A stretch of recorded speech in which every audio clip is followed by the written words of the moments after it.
Halo, selamat sore. Perkenalkan, nama saya Nikoma Anggi Trisnati Kriyanti dengan NIM 2590 2214 0012. Di sini saya akan menjelaskan materi mengenai proposal penelitian dan juga proposal kegiatan. Dan juga di sini saya akan memaparkan apa saja perbedaan dari proposal kegiatan dan juga proposal penelitian, serta sistematika yang harus ada di kedua proposal ini. Baik, kita lanjut di bagian yang pertama ada proposal penelitian. Apa itu proposal penelitian? Proposal penelitian merupakan jenis dari salah satu karya ilmiah atau rancangan kerja yang memiliki tujuan untuk dapat mengusulkan sebuah pencapaian penelitian, baik itu dalam bidang sains maupun untuk kepentingan akademisi, serta harapan dari proposal penelitian ini supaya sponsor mampu mendanai kegiatan penelitian itu. Nah, sehingga secara garis besar, proposal penelitian disusun untuk memberikan gambaran tentang rancangan kegiatan penelitian ini yang akan terlaksana. Nah, di dalamnya memuat dari topik yang dipilih sampai hipotesis untuk melakukan penelitian. Nah, bahkan tak jarang juga ada rancangan anggaran biaya atau biaya yang diperlukan dari keseluruhan kegiatan penelitian itu yang nantinya itu dicantumkan di dalam proposal penelitian. Baik, kita lanjut. Di sini ada jenis-jenis proposal penelitian. Nah, di sini ada 4 jenis proposal penelitian. Ada yang pertama, proposal penelitian pengembangan. Yang kedua, proposal penelitian kajian pustaka. Yang ketiga, ada proposal penelitian kualitatif. Dan yang terakhir, ada proposal penelitian kuantitatif. Baik, ini ada pembagian atau pengertian dari masing-masing jenis proposal penelitian. Itu yang pertama ada proposal penelitian pengembangan, yang dimana proposal penelitian pengembangan ini merupakan rancangan kerja tentunya atau dokumen yang diajukan untuk merancang, membuat, menguji, serta menghasilkan produk atau rancangan baru yang berguna untuk memecahkan masalah nyata atau aktual, yang dimana ini melibatkan proses perancangan validasi dan juga revisi berkelanjutan untuk mencapai standar kualitas tertentu. Nah, biasanya pada proposal ini dibuat untuk kegiatan yang akan menghasilkan suatu produk atau rancangan yang bisa dipakai untuk memecahkan suatu masalah yang aktual. Nah, yang kedua ada proposal penelitian kajian pustaka. Nah, proposal penelitian kajian pustaka merupakan kumpulan teori atau kumpulan sumber yang didapatkan dari berbagai macam sumber juga yang akan digunakan sebagai bahan rujukan dalam melakukan kegiatan penelitian atau membuat karya tulis ilmiah. Nah, dalam hal ini, landasan teori bisa diambil dari berbagai macam media atau berbagai macam sumber. Nah, seperti sumbernya itu jurnal, skripsi, artikel, dan juga berita, yang dimana nantinya data-data atau sumber-sumber ini dicantumkan di dalam daftar pustaka. Nah, namun, dalam memilih teori yang akan digunakan atau sumber yang akan digunakan, sebaiknya memilih yang ada relevansinya dengan topik permasalahan penelitian dan karya tulis ilmiah itu sendiri. Nah, di mana secara tidak langsung sumber-sumber yang kita dapat ini harus berkaitan dengan topik permasalahan dari penelitian yang akan kita lakukan.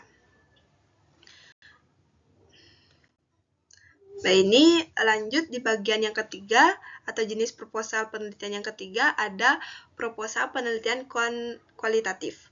Nah, di mana proposal penelitian kualitatif ini merupakan rancangan penelitian yang bertujuan untuk memahami fenomena sosial secara mendalam dan juga kontekstual melalui data deskriptif dengan peneliti sebagai instrumen utama untuk menggali makna serta pengalaman dan juga persepsi subjek penelitian.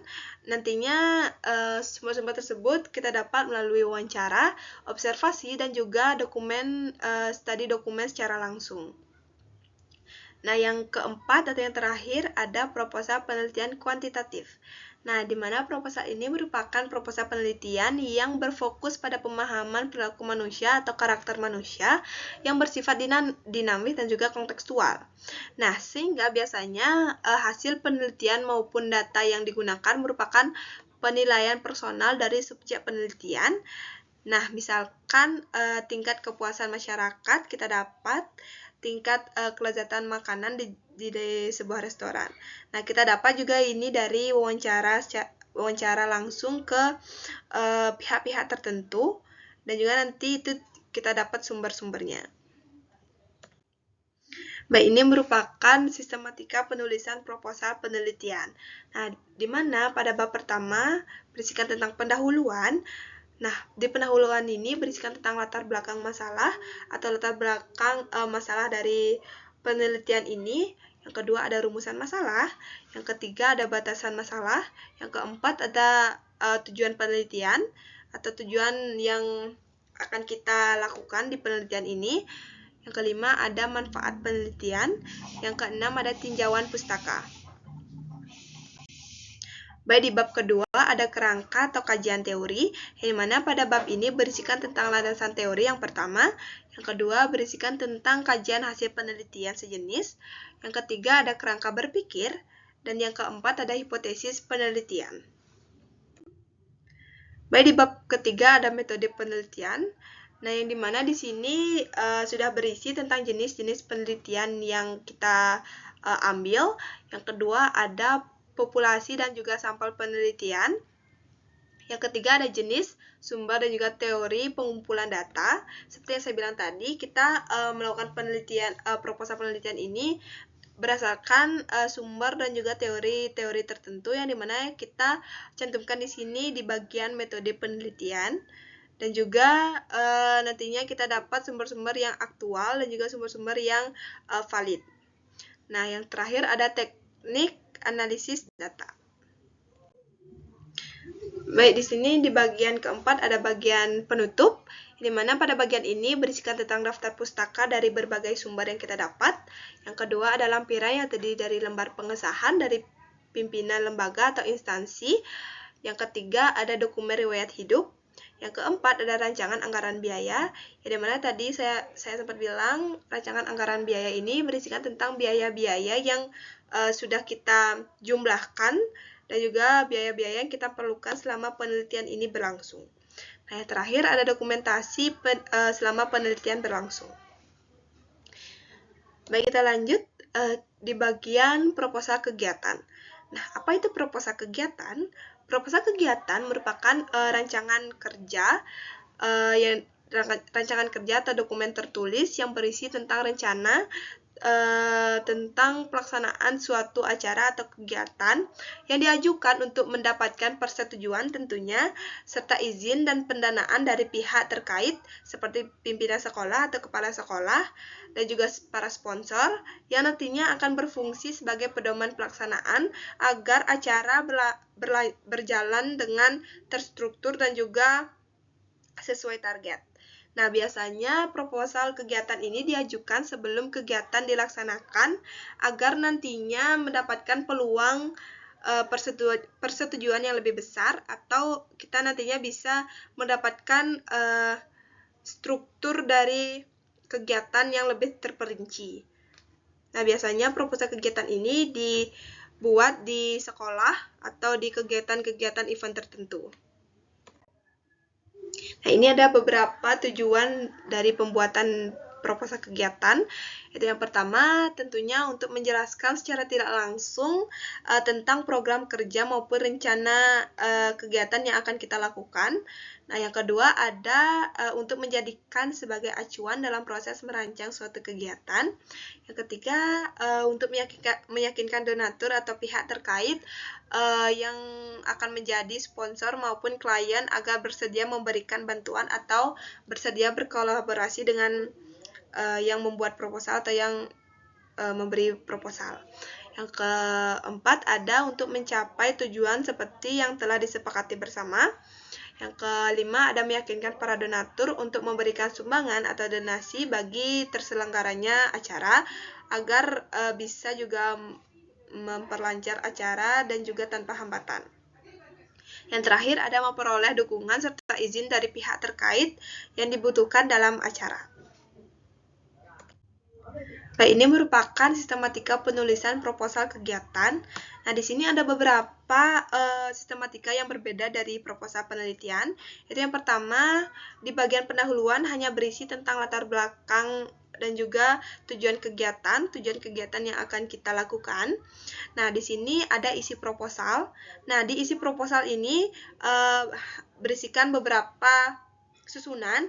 Itu yang pertama tentunya ada tema kegiatan, konsep kegiatan, atau macam-macam kegiatan yang akan kita lakukan, peserta kegiatan apabila kita melakukan kegiatan seperti lomba-lomba. Yang keempat ada susunan kepanitiaan, peralatan yang dibutuhkan atau alat-alat yang kita perlukan selama kegiatan berlangsung, tempat dan waktu kegiatan, rancangan anggaran biaya yang kita butuhkan selama kegiatan berlangsung.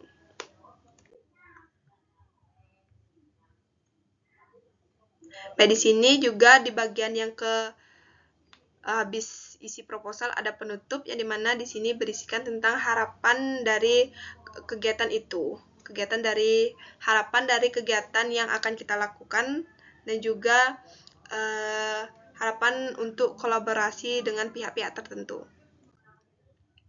Nah, di sini ada kesimpulan dari penjelasan tadi, di mana di sini ada perbedaan proposal. Apa itu perbedaan proposal penelitian dan juga proposal kegiatan?